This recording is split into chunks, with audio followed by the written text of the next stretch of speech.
Fala pessoal, tudo certinho? Bom, bem-vindos à nossa aula 18. Aula 18, agora bloco 1, aula esta destinada a tratarmos acerca do tema Lei de Interceptação das Comunicações Telefônicas. Então vamos tratar nessa aula 18 acerca do tema Lei de Interceptação das Comunicações Telefônicas, disciplinada na Lei 9296/96. Disciplinado na Lei 9296/96, beleza? Esse tema despenca nas provas para delegado de polícia, seja na primeira fase, e agora vai despencar ainda mais por causa das alterações que foram promovidas pela Lei 13.964 de 2019, pelo pacote anticrime que entrou em vigor no dia 23 de janeiro agora de 2020, tá?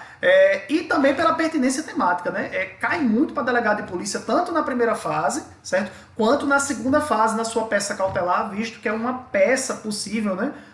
Em relação à decretação, à representação pela decretação da interceptação telefônica e também a prorrogação da interceptação telefônica. Então, esse tema é um tema que cai muito para delegado de polícia. Também cai para outras carreiras, como magistratura, MP, tribunal. Então, é uma lei bem eclética, cai para todo mundo, beleza? Essa lei, a Lei 9296/96, ela regulamenta o artigo 5º, inciso 12 da Constituição. Então, a Lei 9296/96, ela regulamenta o artigo 5º, inciso 12 da Constituição, direito fundamental da inviolabilidade das comunicações telefônicas e outras inviolabilidades previstas lá no inciso 12 do artigo 5º. Então, a gente vai se debruçar acerca desse tema a partir de agora, beleza? Como sempre, aqui as fontes para a elaboração dessa aula, né? Onde a gente vai buscar os melhores posicionamentos acerca do tema, eu indico a obra do professor Renato Brasileiro de Lima, a legislação criminal especial dele, a obra também do professor Fábio Roque, Nestor Távora e Rosmar Rodrigues Alencar, é uma obra conjunta, também de legislação criminal, a obra do professor Rogério Sanches, Ronaldo Batista Pinto e René Duó Souza, muito boa também a legislação comentada deles, Vademecum de jurisprudência do professor Márcio André Lopes Cavalcante, lá do Dizer o Direito, e as súmulas do STF e do STJ também do professor Márcio André Lopes Cavalcante. Essas duas últimas obras trazem muitas questões que vêm cobradas, por exemplo, na banca CESP, banca VUNESP também costuma cobrar muito súmula, então é essencial que todo o seu estudo seja pautado no vademecum de jurisprudência, no vademecum de súmula e, claro, nas obras de doutrina. Beleza, pessoal? Então, sem mais delongas, vamos começar a nossa aula. Eu gosto sempre de tratar, quando eu vou tratar de legislação criminal ou qualquer outro tema, buscar o fundamento constitucional, tá? Então, sempre quando eu vou começar a tratar do tema, eu gosto de trazer esse fundamento constitucional, porque você precisa constar isso numa eventual prova discursiva. E o direito que a gente vai estudar, a interceptação telefônica, né, que relativiza o direito à inviolabilidade das comunicações telefônicas, vem previsto lá no artigo 5º, inciso 12 da Constituição, portanto, é um direito fundamental. Então, numa eventual redação, numa eventual questão sobre o tema, você tinha que falar que a inviolabilidade das comunicações está prevista na Constituição Federal no artigo 5º, inciso 12. Aí, Zé, que não lembrei que é inciso 12. Então, no artigo 5º da Constituição. Não lembrei que é no artigo 5º. Na Constituição Federal, como direito fundamental. Então, a inviolabilidade das comunicações é um direito fundamental previsto no artigo 5º, inciso 12 da Constituição, e por ser direito fundamental, segundo o entendimento, claro, deve respeito, né, mas segundo o entendimento do STF, direitos fundamentais não têm caráter absoluto. O STF trabalha com a ideia de que os direitos fundamentais eles têm caráter relativo. Isso significa que direitos, em que pese ser direitos fundamentais, eles não podem ser utilizados como escudo para práticas criminosas. Eu sempre coloco isso como fecho lá nas minhas... Fecho não, como abertura lá nas minhas questões. Então, direitos fundamentais, segundo a dicção do STF, não tem caráter absoluto, tem caráter relativo, pois direitos eles não podem ser utilizados como escudo para práticas criminosas. Isso está em diversos julgados do STF, diversos professores também trabalham com essa premissa, certo? Então, os direitos e garantias fundamentais eles não têm caráter absoluto, aqui eu coloquei uma jurisprudência já antiga, para você ver que tem quase 20 anos que o STF já tem esse posicionamento. Não há, no sistema constitucional brasileiro, direitos ou garantias que se revistam de caráter absoluto, mesmo porque razões de relevante interesse público ou exigências derivadas do princípio da conveniência das liberdades legitimam, ainda que excepcionalmente, então é excepcional, a adoção por parte dos órgãos estatais de medidas restritivas das prerrogativas individuais ou coletivas, desde que respeitados os termos estabelecidos pela própria Constituição. Então, direitos eles não têm caráter absoluto, pois direitos eles não podem ser utilizados como escudo para práticas criminosas. Beleza, pessoal? Então, direitos fundamentais não têm caráter absoluto e você tinha que começar o seu texto afirmando que a inviolabilidade das comunicações, do qual deriva a interceptação telefônica, que ela disciplina como vai se dar essa inviolabilidade, já que não tem caráter absoluto, está prevista no artigo 5º, inciso 12 da Constituição. Se você citar isso, você vai ter muitos pontos na sua redação. Beleza? Então, vamos lá. Artigo 5º, inciso 12. É inviolável o sigilo da correspondência e das comunicações telegráficas, de dados e das comunicações telefônicas, salvo, no último caso, por ordem judicial, nas hipóteses e na forma em que a lei estabelecer para fins de investigação criminal ou instrução processual penal, né? Instrução processual. Perceba, o texto, quando ele coloca a expressão salvo no último caso, por muito tempo a doutrina afirmava e afirma o quê? Que o último caso, na verdade, quer dizer de dados e das comunicações telefônicas. Então, o sigilo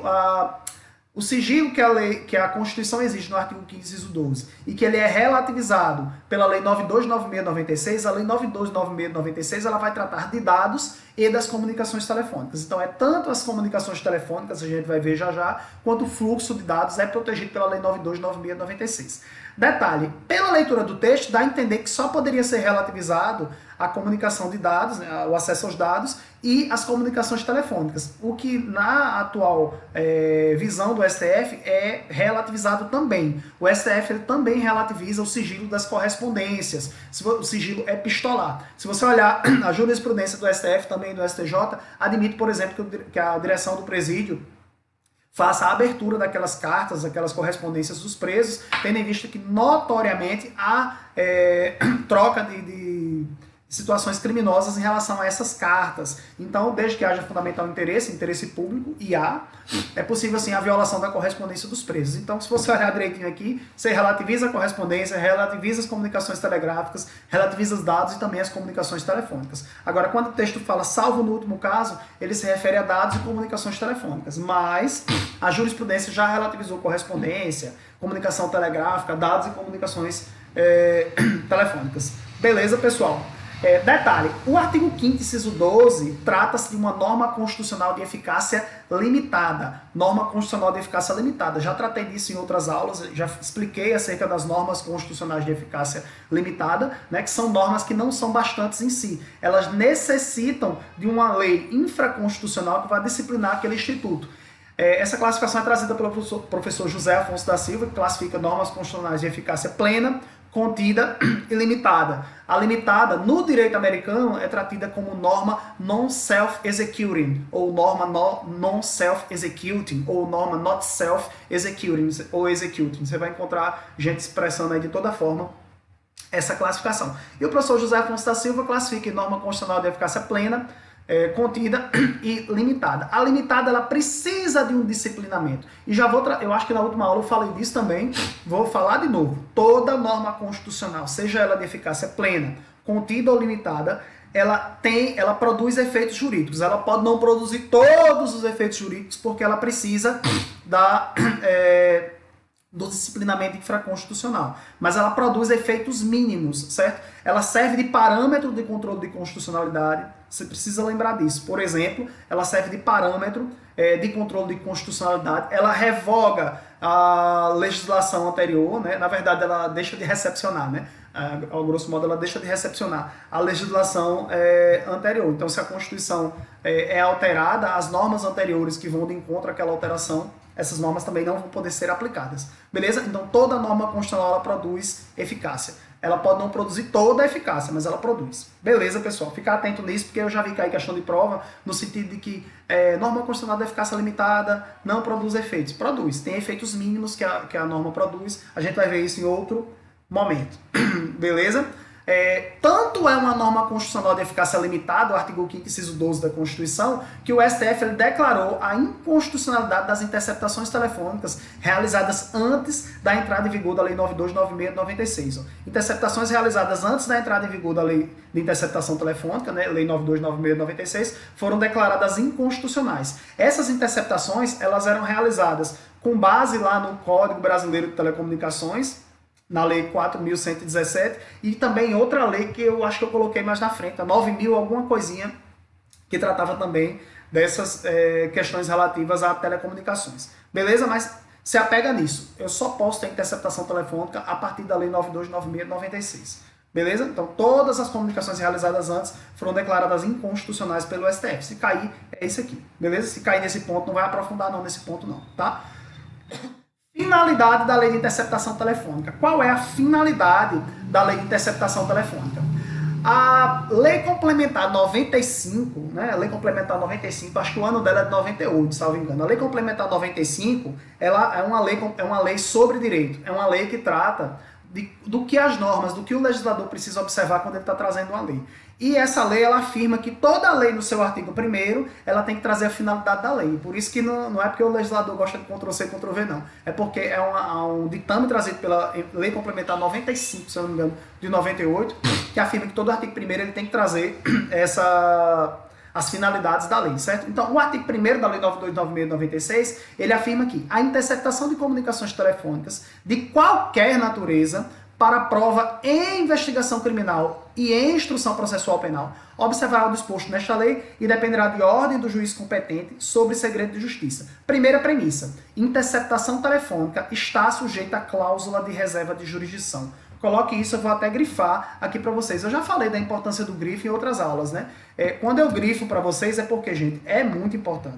Então, eu quero que vocês façam isso no seu material de legislação destacada, no material de PDF ou Word que você utiliza como substitutivo de doutrina, tudo que você estiver lendo, vademecum, jurisprudência, súmula, ciclos, material, o que você estiver utilizando, você precisa grifar e fazer anotações, porque isso vai facilitar o seu aprendizado, beleza? Então a lei traz uma cláusula de reserva de jurisdição, ou seja, somente pode ser decretado pela autoridade judicial, magistrado, juiz, desembargador, ministro no âmbito dos tribunais superiores. Interceptação telefônica só pode ser realizada com autorização judicial, cláusula de reserva de jurisdição. Onde? Para a prova em investigação criminal e em instrução processual penal.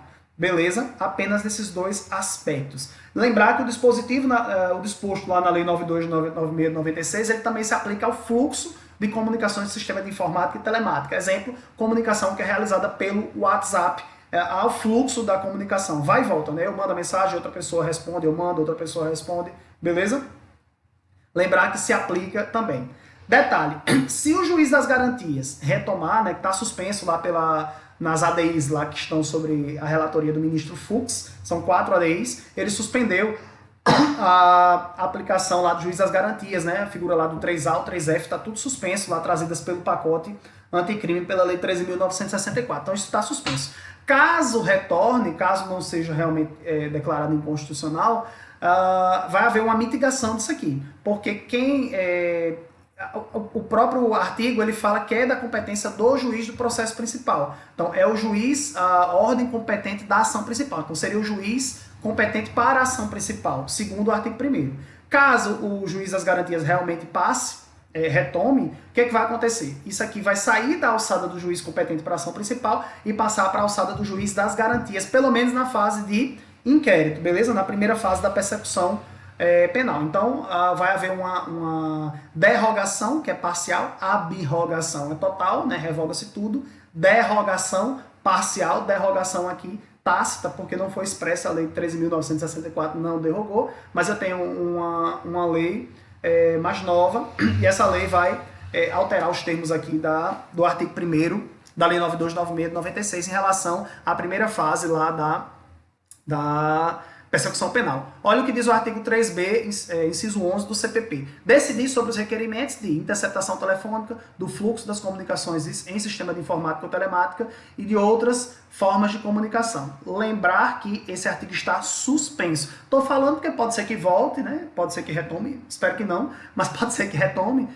Se retomar, vocês já estão com o material. Isso está suspenso. Cuidado com uma prova que caia nesse período agora, por exemplo, delegado do Paraná, que caia e coloque, de acordo com o texto da lei alterado pelo pacote anticrime, e ele coloca um texto que está suspenso.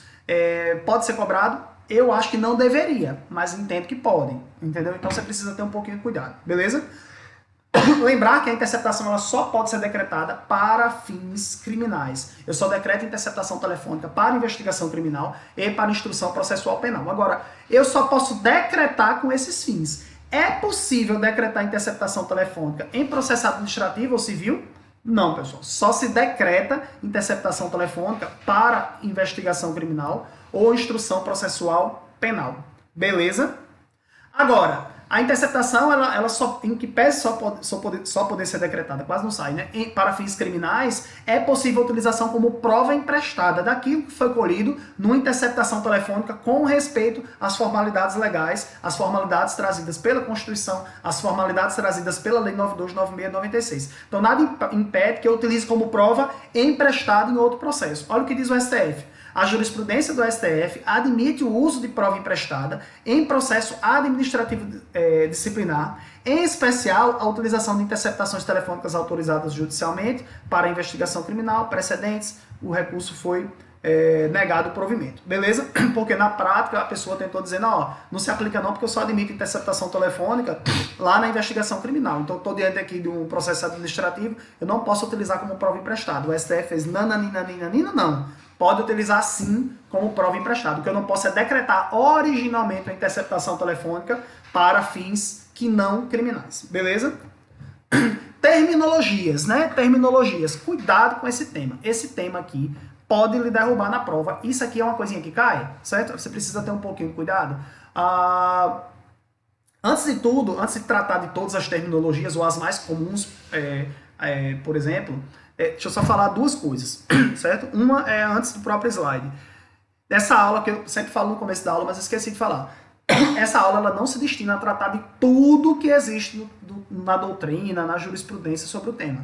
Eu vou tratar aqui das coisas mais importantes, coisas que caem efetivamente nas provas, que já caíram nas provas, porque prova se repete, né? O conteúdo se repete. E também vou tratar de temas que eu tenho que tratar para poder explicar. Então não adianta eu tratar do fim sem fazer o meio. Eu preciso sedimentar o conhecimento de vocês para passar uma informação mais complexa, o porquê daquela informação complexa. Então, por vezes, eu vou explicar premissas, explicar algumas coisas para que vocês entendam, beleza? Então, essa aula se destina aos pontos mais importantes.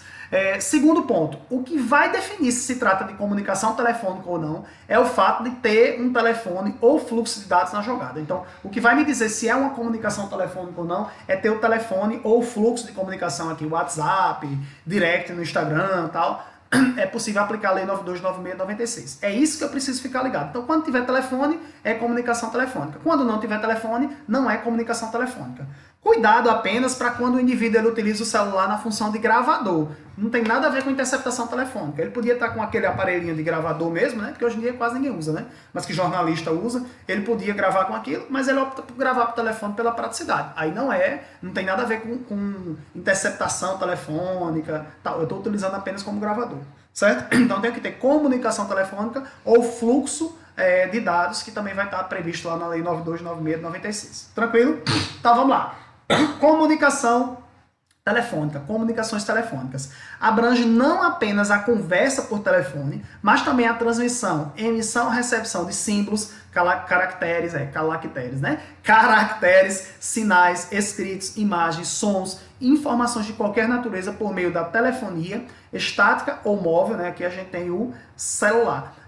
WhatsApp, aquelas mensagens, né? A mensagem de texto, tá? A ligação telefônica. Tudo aqui vai ser interceptação, tudo vai estar no contexto de comunicações telefônicas, perdão. Então, por conseguinte, é possível a interceptação telefônica de qualquer comunicação via telefone, conjugada ou não com a informática, o que compreende aquelas realizadas direta, né, fax modem, e indireta, internet, e-mail, correio eletrônico, WhatsApp, direct do Instagram, Messenger, tudo aqui entra no contexto de comunicações telefônicas, beleza? E é possível, portanto, a respectiva interceptação. Continuando, em relação às comunicações telefônicas e o sigilo das comunicações telefônicas, isso está sujeito à cláusula de reserva de jurisdição. Significa que somente a autoridade judicial pode decretar medida cautelar de natureza probatória. Cuidado com isso aqui, eu já vi essa expressão e está correto, não está errada, que somente a autoridade policial pode decretar medida cautelar de natureza probatória. Isso é a natureza jurídica lá da interceptação telefônica. Somente a autoridade judiciária pode decretar a interceptação telefônica. Temos aqui uma medida cautelar de natureza pessoal, né, um meio de obtenção de prova, e a interceptação telefônica é um meio extraordinário de obtenção de prova, uma técnica especial de investigação, ou técnica extraordinária de investigação, tem diversas nomenclaturas para isso. Lembrar que quando eu falo, eu já tratei isso na aula passada, né, eu tenho uma das espécies de medidas cautelares, é a medida cautelar de natureza probatória, né, então é uma das espécies de medida cautelar, a gente tratou na aula passada, tá? Tanto o artigo 5º, inciso 12 da Constituição, quanto o artigo 1º da Lei 9296 de 96 afirmam que, quanto à interceptação telefônica, temos uma cláusula de reserva de jurisdição absoluta, que significa que, se é absoluta, somente a autoridade judiciária pode decretar. Então, cláusula de reserva de jurisdição absoluta, somente a autoridade judiciária pode decretar. Se é relativa, é porque outras autoridades também podem decretar, não é o caso da interceptação telefônica. Vamos lá, deixa eu ver aqui se tem uma informação importante. Não, vamos passar.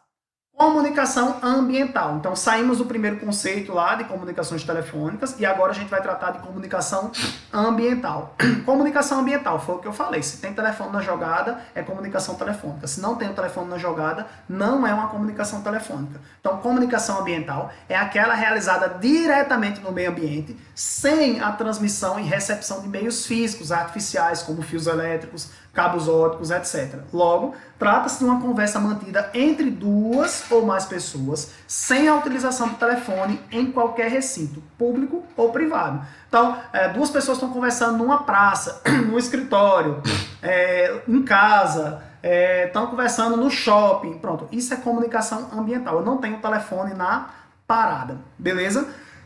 Aí a pergunta que vai cair na prova. Vamos lá. Precisa de autorização judicial? E aí qual é a resposta? Gente, depende de onde será realizada essa captação, certo? Então, se precisa ou não de autorização judicial, depende de onde será realizada essa captação. E aqui eu preciso fazer uma pausa do tamanho da galáxia todinha agora. Preste atenção.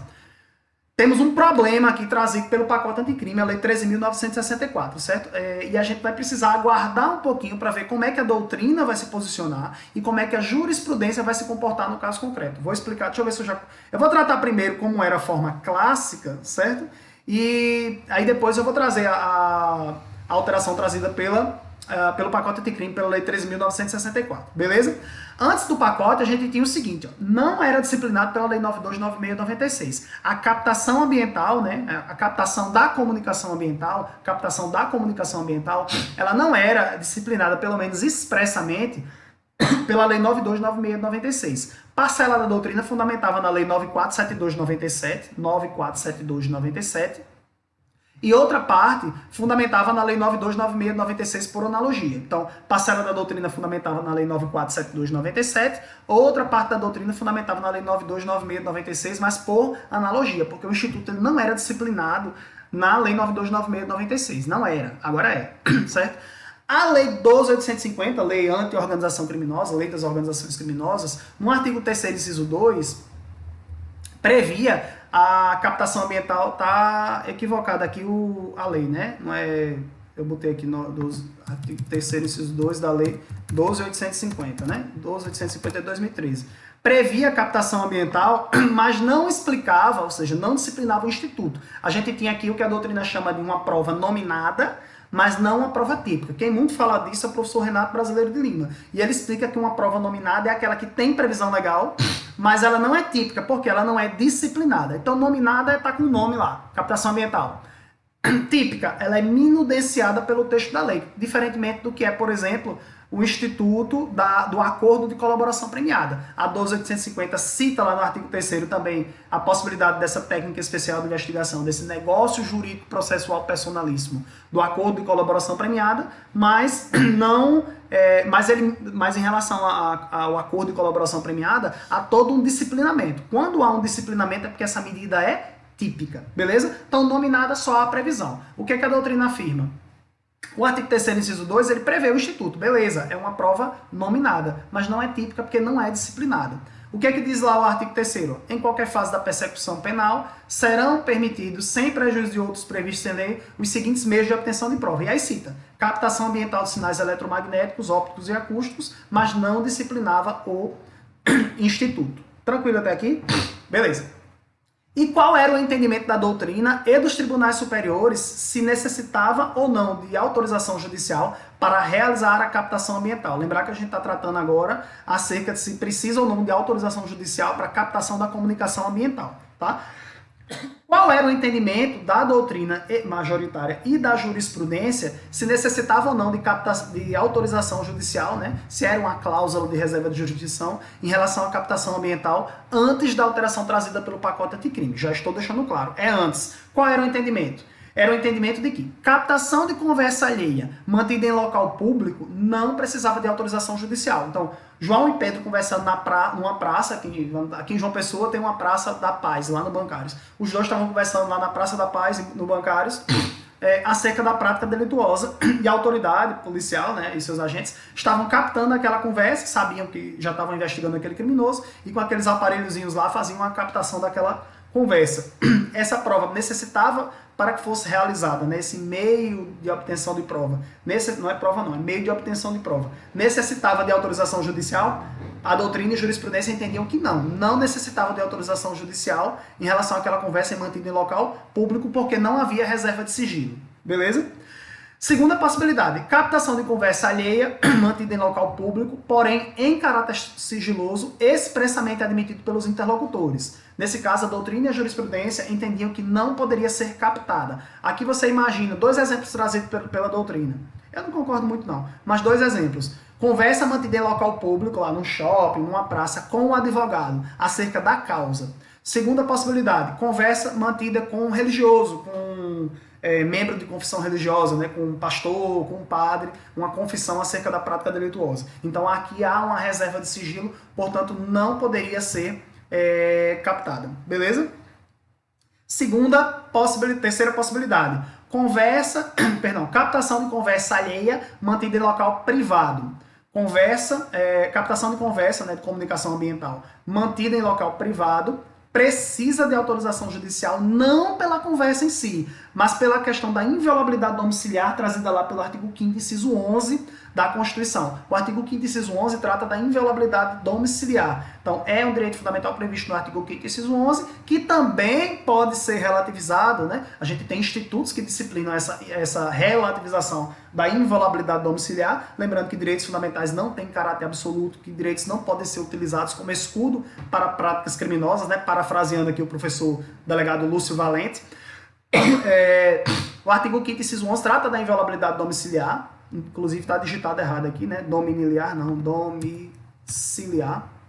Então, é possível a relativização. Exemplo, a busca e apreensão, trazida lá pelo artigo 240 do CPP. É uma relativização à prisão domiciliar. Em relação à busca domiciliar, deixa eu só fazer uma observação aqui. Lembrar que busca domiciliar é a busca e a apreensão, vamos falar assim. A busca é uma medida, a apreensão é outra medida. Eu posso ter as duas acumuladas, busca e apreensão, tá?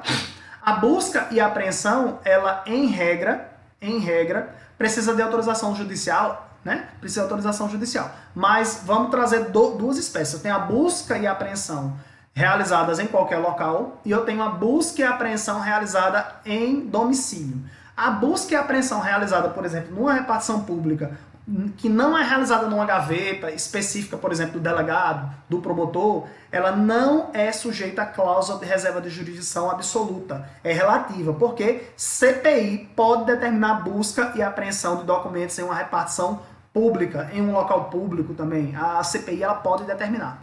A busca e apreensão que está sujeita à reserva de jurisdição, ou seja, somente o juiz, somente a autoridade judiciária pode decretar, é a busca e apreensão domiciliar. Por causa do domicílio, porque há uma relativização ao artigo 5º, inciso 11 da Constituição. Aquele meu compromisso de sempre trazer uma coisa a mais para vocês. Então, se a busca for realizada em qualquer local, é possível ser por CPI ou por determinação judicial. Se a busca for domiciliar, necessita que tenha a reserva de jurisdição absoluta, somente o juiz pode determinar. Lembrando que, em repartição pública, o gabinete do delegado de polícia, né, as partes pessoais são da delegado de polícia, o seu armário, a sua mesa, a sua gaveta, estão sujeitas à cláusula de reserva de jurisdição absoluta, mesmo sendo em local repartição pública, porque há uma reserva da inviolabilidade das coisas daquele delegado, daquele promotor, daquele juiz. Beleza? Aí necessitaria de autorização judicial. Então, vamos lá. Como era o panorama antes do pacote anticrime, antes da Lei 13.964, que incluía o artigo 8º-A, lá na Lei 9296/96. Hoje há a previsão expressa. O que tínhamos antes? Conversa mantida em local público, não precisava de autorização judicial. Conversa mantida em local público, porém, em caráter sigiloso, expressamente admitido por um dos interlocutores. Não poderia ser decretada, não poderia ser captada essa conversa. Tem doutrina que fala que poderia com autorização judicial, mas eu entendo que não, porque se há reserva de sigilo, eu não posso nem com autorização judicial. Terceira possibilidade, captação de conversa mantida em local privado, aí necessitaria de autorização judicial não pela captação da comunicação ambiental, mas porque a polícia, né, os órgãos responsáveis pela investigação, iam ter que adentrar no domicílio, relativizando o artigo 5º, inciso 11, e por isso necessitariam de autorização judicial. Cuidado com esse B aqui, com essa alternativa B, com essa possibilidade B, com a conversa mantida em caráter sigiloso, porque a jurisprudência já relativizou conversa mantida em caráter sigiloso com o advogado, quando o advogado também estava envolvido na prática delituosa, inclusive com ingresso de domicílio. A jurisprudência admitiu ingresso à noite em domicílio lá no escritório do advogado, que é equiparado a domicílio, né? É um conceito amplo de casa do artigo 5º, inciso 11, e conceito amplo também lá do tipo penal de inviolabilidade domiciliar, que é o artigo, eu acho, 350, se eu não me engano, do Código Penal, que tem a questão da inviolabilidade, então, da violação do domicílio. Então, o STF ele já relativizou isso em relação ao escritório de advogado e que tem uma reserva de sigilo, mas quando o advogado também era criminoso. Beleza? Esse era o panorama anterior. E como fica o cenário atual com o pacote anticrime? Inclusive, esse artigo 8º-A está valendo, não foi suspenso, não. A suspensão só deu naqueles 4 pontos que a gente tratou na aula passada, né? A gente tratou as questões relativas à suspensão daqueles 4 pontos na aula passada, né? Juiz das garantias, a figura do juiz contaminado, né, do artigo 157, acho que 157, parágrafo 5º, se eu não me engano. Tratamos da figura do relaxamento da prisão decorrente da não realização da audiência de custódia, né? Relaxamento da prisão decorrente da não realização da audiência de custódia. E está faltando um 4º ponto que eu estou esquecendo aqui, que está suspenso também. Lembrei, artigo 28, novo procedimento do artigo 28 da lei de drogas também está suspenso. O resto do pacote anticrime está tudo valendo, beleza? E como é que fica o novo panorama atual? Então, a gente vai discutir agora esse novo panorama no nosso próximo bloco. Vamos fazer o corte do vídeo aqui agora e a gente volta já já para o bloco 2, beleza? Até já já.